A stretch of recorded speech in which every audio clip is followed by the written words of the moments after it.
उचलायला लागला मामाशी काही बाई टिंगल आणि मामाच्या निंदा करायला लागला. त्यास मामाने विचारलं लक्कापाला, ए पर्या, अरे तो तिथून वरडायला लागलाय, मला माझ्याकडे बघून तो जोरजोरानं बोलायला लागलाय, तो कोण आहे तू? मामा, त्याच्याकडे लक्ष देऊ नका मामा. काय तो मुलगा लखापा काय म्हणतोय बघा, तो मामाचा लहान मुलगा. मामा, तो माझा चुलता आहे, त्याच्याकडे तुम्ही लक्ष देऊ नका मामा, तो तसंच आहे. आमच्या घरी कोणी आलेलं त्याला बघवत नाही, बरोबर वाटत नाही, म्हणून त्याच्याकडे लक्ष देऊ नका मामा. त्याच्या तो खाऊन पिऊन चांगला आहे, जमीन आडका सगळं काही चांगलं आहे, म्हणून तो श्रीमंत आहे मामा. आम्ही गरीब आहोत, दुसऱ्याच्या जमीन खंडन करून दुसऱ्याच्या जमिनीवर राबतोय मामा, आमच्यापाशी काही नाही मामा. आणि मामा तुम्ही त्यांच्याकडे लक्ष देऊ नका. त्यावेळेस मामानं सगळं ऐकून घेतलं आणि मामाला तो लखापा म्हणतोय, मामा आजचा मुक्काम इथंच राहू द्या मामा, आज तुमच्या शेळ्या मेंढ्याचा तुमचा मुक्काम आज इथंच राहू द्या मामा. त्यावेळेस मामाला खरंच वाटलं आणि मामानं आपला मुक्काम तिथंच ठेवला.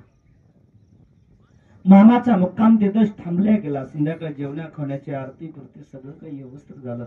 सकाळी सूर्य उगवला आणि सूर्य उगवल्याच्या नंतर सूर्य उगवत्या सूर्याकडे मामानं पाहिलं आणि उगवत्या सूर्याकडे पाहून मामा काय म्हणतात, ए सूर्यनारायणा, ए सूर्यनारायणा, सो मला पोटा पाण्यासाठी फिरणारा, शेळ्या मेंढ्याला चारा पाणी भेटणारा आणि लोकांना गंडवणारा मी जर असेल आणि लोकांना छाछू करणारा मी जर असेल, असं लोकांना वाटत असेल तर उद्या सकाळचा हे सूर्य मावळण्याच्या अगोदर, काय उगवलेला सूर्य मावळेपर्यंत मला परवा आणि उद्याच्या सूर्य उगवेच्या अगोदर मला इथून घेऊन जा. ह्या प्रथमी तलावर मला राहण्याचा अधिकार अजिबात नाही. मला घेऊन जा. लोकांना गंडवणार असेल, लोकांना मी काहीतरी लोकांना भूलताप देणार असेल, छाछीव करणार असेल आणि अंधश्रद्धेच्या माध्यमातून माझा प्रपंच चालवणार असेल तर मला घेऊन जा बाबा. उद्या सकाळचा सूर्य उगवण्याच्या अगोदर मला इथून घेऊन जा. असं खरोखर श्री सद्गुरु संत बाळूमामानं उगवत्या सूर्याकडे बोट केला आणि मामानं सांगितलं. मामा एवढ्यावर थांबले नाही. तर मामा पुढं काय म्हणतात, आणि जो मला नावबोट ठेवतोय, काय जो मला नावबोट ठेवतोय त्याला सुद्धा अधिकार नाही या पृथ्वी तलावर राहण्याचा. काय ज्यानं मला नावबोट ठेवलं आणि जो मला नावबोट ठेवतो, कारण त्याला सुद्धा ह्या पृथ्वी तलावर राहण्याचा अधिकार अजिबात नाही. 6 महिन्याच्या अगोदर ह्यानं ज्यानं मला तर माझी निंदा करतो, मला त्या ठिकाणी कारण वेगळ्या भावनेनं बघतो, कारण त्याला 6 महिन्याच्या अगोदर त्याच्या हातामध्ये सूप द्यायचं काम तुझं आहे, माझं नाही. कारण मामा त्या लखापाला म्हणतात. मामानं आपल्या मिशीवर हात फिरवला. काय मामानं आपल्या मिशीवर, दोन्ही मिशावर हात फिरवला आणि आपल्या मिशाला पिळा दिला. 6 महिन्याच्या अगोदर तुझ्या चुलत्याला नाही जर सूप दिलं तर ह्या जगात बाळू धनगरे नावच सांगत नाही असं मामानं सांगितलं. पण एक लक्षात ठेवा, विपरीत बुद्धी आली नाही, विपरीत बुद्धी निर्मिती झाली की विनाश काळा आटळ होत असतो. म्हणून त्याच्यासाठी माणसापाशी सोनं चांदी पैसा हिरे मोती जमीन वस्त्र ज्ञान स्वरूप हे आलं ना, तर हे सांभाळण्यासाठी आपले विचार लई सांभाळावे लागते.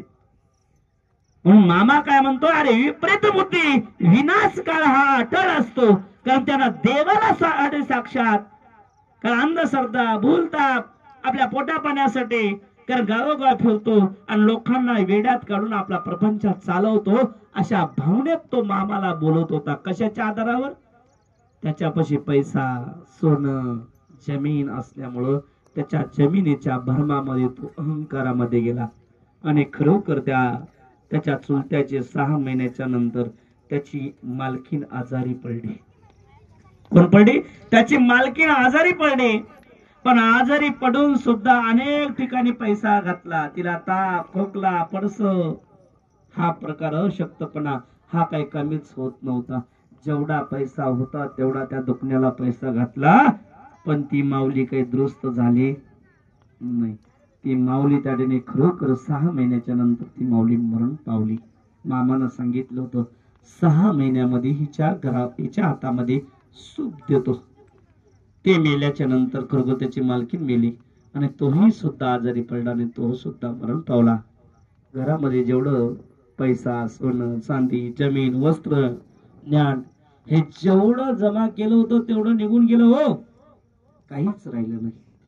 म्हणून एक ध्यानात ठेवायचं, जगामध्ये आपण निंदा करत असताना विचार आणि पाचार करून निंदा करायचं. कोणाची करावं कोणाची करू नये हे जोपर्यंत आपल्याला समजत नाही तोपर्यंत आपल्या जीवनाचा विकास होत नाही. कारण एकदा मंडळी खरोखर एक गावातला एक श्रीमंत शेतकरी होता. श्रीमंत होता तो, आतोना श्रीमंत पाटील होता तो. श्रीमंत मोठा पाटील. कारण त्या श्रीमंत शेतकऱ्याच्या शेतामध्ये 12 मोठी चालवत होत्या. म्हणजे 12 मोठी. किती मोठी काका? 12 मोठी म्हणजे किती मोठी? आता आताच्या मोटरा किती झाल्या? मोठी तुम्ही चालवलो का नाही? होत्या का नाही? एक मोठ चालवण्यासाठी किती खर्च येत होता? 12 मोठीचा तो शेत मालक होता. त्याच्या शेतामध्ये 12 मोठी चालत होते. कारण त्याला जमीन भरपूर होती. सगळी जमीन हिरवी गदगद होती. आणि त्याच्या शेजारी, त्याच्या गावाच्या शेजारी बाळूमामाचा मुक्काम बसला. गावातल्या गोर गरीब बालड्याला नळलेलं बाळूमामाकडे यायचं, मामाचं दर्शन घ्यायचं, मामाला नमस्कार करायचं. आणि एक दिवस मंडळी खरोखर तो श्रीमंत शेतकरी गावातल्या लोकांपाशी टिंगल करायला लागला. बायला, काय बाळू धनगर हा काय हुशार आहे, लोकांना भलवतोय आणि आपल्या शेळ्या मेंढ्या चारून जातोय पुढं. तोही मामाची निंदा करायला लागला. एवढी निंदा करायला लागला की आत्तो नाथ. एक दिवस भगवंत शांत बसला, 2 दिवस शांत बसला. तिसऱ्या दिवशी भगवंतानं ठरवलं ह्याचं काही तोंड बंद होणार नाही. त्याच भगवंतानं ठरवलं ह्याला कामाला लावलं पाहिजे. देव लय कलाकार आहे, एक लक्षात ठेवा. कामाला लावलं पाहिजे म्हणून देवानं कोणतं काम लावलं काम, पण कोणतं लावलं? कारण ज्या 12 मोठी होत्या ना, त्या 12 मोठी विहिरीमध्ये कोसळल्या एकदाच. मग त्या 12 मोठ्याच कोसळल्याच्या नंतर खरोखर परत कारागीर आणला, परत मोठी काढल्या. त्याच्यामध्ये वेळ निघून चालला, दिवस निघून चालले, पण मोठी काही चलत नव्हत्या. कारण त्या मोठी परत वर काढल्या, परत आज चालू केल्या की आज कोसळायला लागल्या. जवळपास 4 ते 5 दिवस बेजार त्याच्यामध्ये. देवानं काय केलं? काम लावलं त्याच्या पाठीमागे. काम तू निंदा करतोय ना, तर तुझ्या पाठीमागे तुझ्या डोक्याला काम लावून दिलं. बाळूमामाची निंदा कुठं करतोय आता? त्याच्या पाठीमागे काम लागलं. कारागिराने गडी जमा करणे, त्या मोठी काढणे, मोठे बसवणे, पीक वाळून जायला लागलं. शेतामधलं पीक वाळायला लागलं. वाळाय डोक्याला हात लावून बघितला, शेताकडे बघा वाटणं झालं. त्या मोठी चालना झाल्या. कारण त्या मोठी चालू केल्या की पडायला लागल्या, कोसळायला लागल्या. कारण तो डोक्याला हात लावून विचार करत बसला, आता काय करायचं. कारण त्यावेळेस खरोखर त्या पाटलाचा, तो श्रीमंत शेतकऱ्याचा एक मित्र, आणि तो मित्र म्हणजे बाळूमामाचा भक्त होता. आणि त्यानं सांगितलं, बाबा का बसलास असं? तर त्यानं सांगितलं, का बसू नये? अरे बाबा का बसू नये? अरे 4 दिवस झालं त्याने मोठी काढणं आणि वर बसवणं, ह्याच्यामध्ये वेजार आहे. पीक सगळं वाळून चाललंय, काही सुधारणा झालंय, काय करावं ते काही समजेना झालंय. त्याच्यासाठी आता पीक वाळून चाललंय, त्याच्यामुळं काय माझं मन लागेना झालंय. मोठी काढून बसवल्या की खाली कोसळायला लागल्या, मोठी काढून बसवल्या की कोसळायला लागल्या. बेजारी मध्ये चाललंय. तर त्याला श्री सद्गुरु संत बाळूमामाचं नाव त्या भक्तानं सांगितलं आणि सांगितलं, बाबा अरे आपल्या गावाच्या शेजारी बाळूमामा आलेत आणि मामाची भेट घे. मामा काहीतरी मार्ग दाखवते. आता ज्याचा त्याला त्या ठिकाणी खरोखर अलर्जी होती, ज्याची त्याला अलर्जी होती, तेच नाव पुढे आलं. त्यावेळेस खरोखर मंडळी त्यांना मनातल्या मनात विचार केला, बाईला खरंच एवढं गाव चाललंय, जग जनार्दन बाळूमामाकडे चाललंय. जगाचे अनेक साकडं संकट भगवंत काढायला लागलाय. आपलं बी संकटातून बाहेर तो देव काढे. चला, जे काय म्हणताय त्याचा विचार करण्यापेक्षा आपणच गेलेलं परत.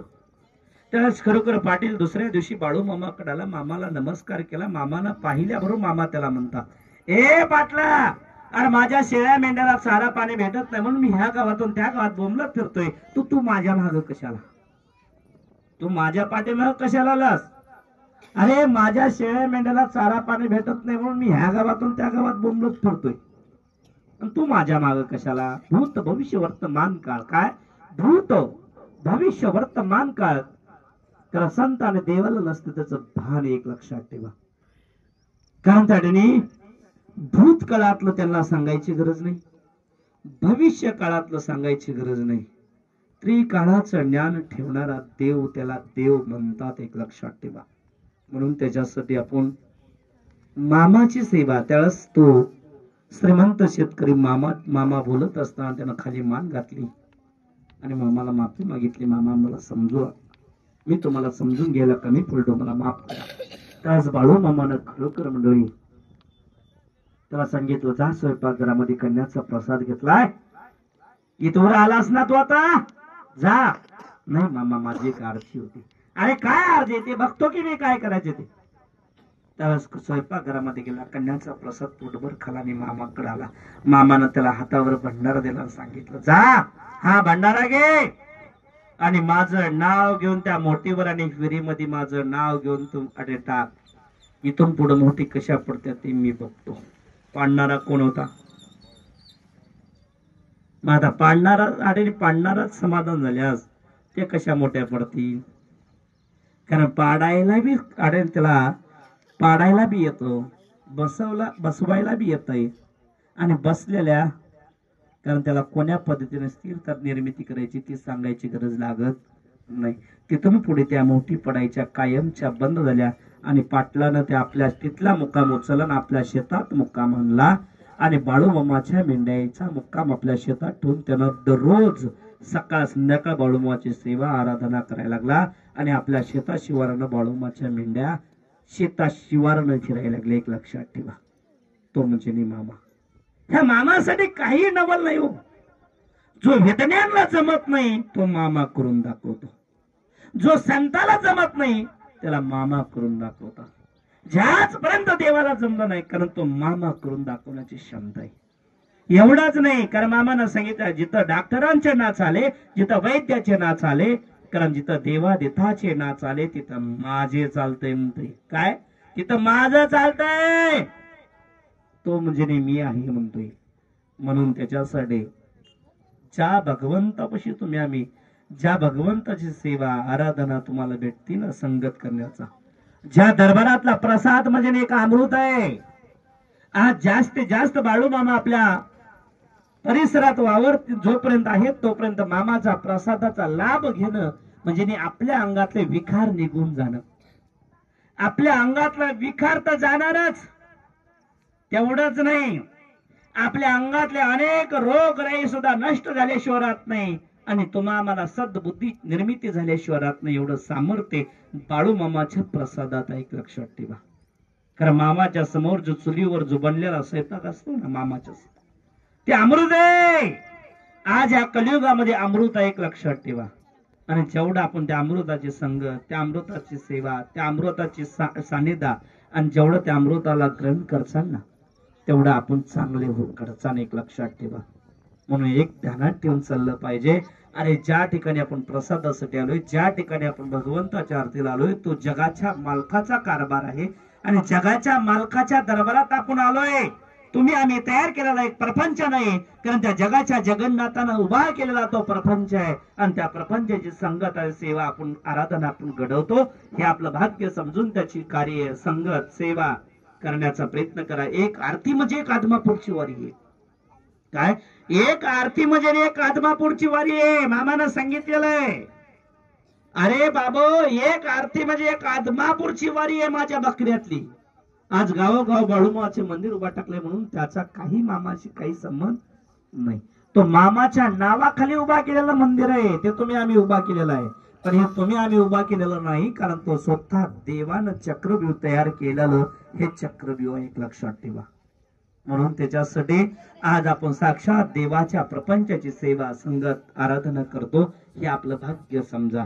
कारण एक ध्यानात ठेवा, बाळूमाच्या शेळ्या मेंढ्याची राखण करणं सुद्धा आपलं काहीतरी पाठीमागचं पुण्य पाहिजे, काहीतरी कर्म चांगले पाहिजे आणि काहीतरी योग पाहिजे की उद्धार होण्याचा योग आपला आहे. म्हणून आज बाळूमाच्या मेंढ्याची सेवा, संगत, आराधना घडती, हे आपलं पुण्य समजून कार्य करण्याचा प्रयत्न करा. या ठिकाणी भगवंताची आरती सर्वांना दुनियातून टाळी वाजून भगवंताच्या नावाची जप करा. हरे राम राम राम राम हरे.